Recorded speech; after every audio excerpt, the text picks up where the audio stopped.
इस टॉपिक के अंदर हम स्विच स्टेटमेंट के बारे में बात करेंगे। तो स्विच स्टेटमेंट बेसिकली एक कंट्रोल स्ट्रक्चर है जिसको हम यूज़ करते हैं मल्टीपल कंपैरिजंस के लिए। तो अगर हमने एक वेरिएबल की वैल्यू को चेक करना है सेवरल वैल्यूज़ के साथ, मींस कंपेयर करना है, तो ये इस कंपैरिजन का जो प्रोसेस है उसको बहुत ज़्यादा सिंप्लीफाई कर देता है। तो इसको हम जब इस्तेमाल करते हैं जब हमने मल्टीपल इफ़ एल्स स्टेटमेंट्स का इस्तेमाल करना हो, तो हम स्विच स्टेटमेंट फिर यूज़ करते हैं, जिसकी वजह से हमारी जो कोड की रीडेबिलिटी है और मेंटेनेबिलिटी है वो काफ़ी ज़्यादा इंक्रीज़ और इम्प्रूव हो जाती है। तो अगर हम इसके सिंटैक्स की बात करें तो स्विच के कीवर्ड को हम यूज़ करते हैं इसको स्टार्ट करने के लिए। उसके बाद ब्रैकेट के अंदर हम वेरिएबल लिखते हैं जिसकी वैल्यूज़ को हमने कंपेयर करना है।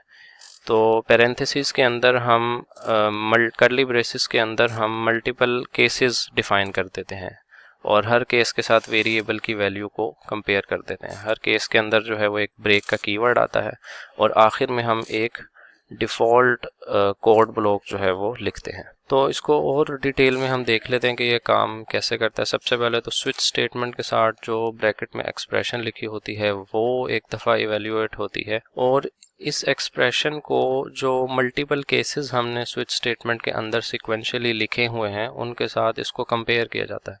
तो अगर किसी भी केस के साथ वेरिएबल की वैल्यू मैच कर जाती है तो वो पर्टिकुलर केस एग्जीक्यूट होता है। तो हर केस के अंदर हमने ब्रेक स्टेटमेंट जो है वो लाजमी लिखनी है ताकि जब उस केस का कोड ब्लॉक एग्जीक्यूट हो जाए तो जो कंट्रोल है वो स्विच स्टेटमेंट से बाहर आ जाए। वरना ये अगर हम ब्रेक का कीवर्ड नहीं लिखेंगे तो सारे केसेस जो हैं वो एग्जीक्यूट होंगे, जिसको हम फॉल थ्रू कहते हैं। और इन केस के अगर कोई केस भी वेरिएबल या एक्सप्रेशन के साथ मैच नहीं करता तो डिफ़ॉल्ट का कोड ब्लॉक एग्जीक्यूट होता है। जैसा कि इफ़ एल्स स्टेटमेंट्स के अंदर हम एल्स पार्ट लिखते हैं कि अगर कंडीशन कोई भी ट्रू नहीं होती तो एल्स पार्ट एग्जीक्यूट होता है। तो अगर इसके एडवांटेजेस की बात करें इफ़ एल्स स्टेटमेंट के मुकाबले में, तो ये हमारे कोड की रीडेबिलिटी को काफ़ी ज़्यादा इम्प्रूव करता है, क्योंकि हमें एक क्लीन स्ट्रक्चर प्रोवाइड करता है जब हमने एक वेरिएबल की वैल्यू का कंपैरिजन करना होता है। इसके अलावा हमारे कोड की एफिशिएंसी को भी ये इंक्रीज़ करता है और कोड को मेंटेन करना भी हमारे लिए आसान हो जाता है। तो आइए अब हम कोड एडिटर में चलते हैं और स्विच स्टेटमेंट की प्रैक्टिकल एग्जांपल इम्प्लीमेंट करके देखते हैं। तो अब हमने कोड एडिटर को ओपन कर लिया है। यहाँ पे हम एक सिनेरियो सपोज कर लेते हैं कि हमने स्विच स्टेटमेंट को यूज़ करते हुए ये बताना है कि वीक का स्टार्ट है या वीक का मिड है या हम वीकेंड पर हैं। तो लेट्स सपोज कि हम एक वेरिएबल डिफ़ाइन करेंगे डे, उसको हम वैल्यू असाइन करेंगे मंडे। तो अब हम यहाँ पे स्विच स्टेटमेंट अपनी स्टार्ट करेंगे। स्विच स्टेटमेंट के अंदर जैसा कि मैंने आपको बताया था कि वेरिएबल हम लिखते हैं और स्विच स्टेटमेंट का ब्लॉक हमने कर्ली ब्रेसेस के अंदर मेंशन कर दिया। अब यहाँ पे हम 3 केसेस डिफाइन करेंगे। लेट्स सपोज केस 1 हमारे पास है कि अगर वेरिएबल की वैल्यू मंडे है तो स्क्रीन पे मैसेज प्रिंट करवा दिया जाए स्टार्ट ऑफ वीक। इसके बाद हम इस केस की ब्रेक स्टेटमेंट लिखेंगे। इसके बाद हम दूसरा केस डिफाइन करेंगे कि लेट्स सपोज अगर वेरिएबल की वैल्यू वेडनेसडे है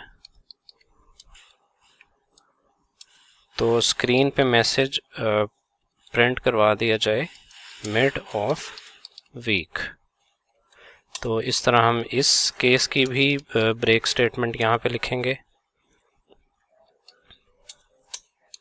और अब हम तीसरा केस डिफाइन करते हैं जो कि होगा लास्ट सैटरडे का डे यानी एंड ऑफ वीक। तो यहाँ पे हम लिख देते हैं सैटरडे।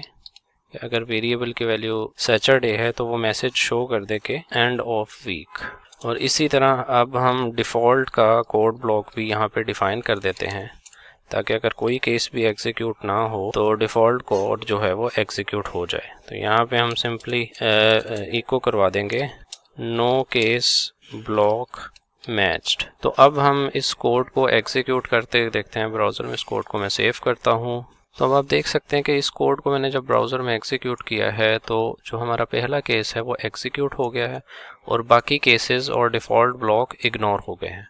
लेट्स सपोज मैं यहाँ पे डे की वैल्यू को करता हूँ वेडनेसडे। इसको सेव करने के बाद इसको दोबारा एग्जीक्यूट करता हूँ तो मैं देखें कि हमारा वेडनेसडे वाला केस जो है वो एग्जीक्यूट हो गया है। अब यहाँ पे लेट्स सपोज के मैं वेरिएबल की वैल्यू कर देता हूँ संडे, और संडे जो है वो हमारे किसी भी केस में मौजूद नहीं है, तो अब हमारा डिफ़ॉल्ट ब्लॉक एग्जीक्यूट होगा कि नो केस ब्लॉक मैच्ड। तो इस तरह से हम PHP के अंदर स्विच स्टेटमेंट को इस्तेमाल कर सकते हैं।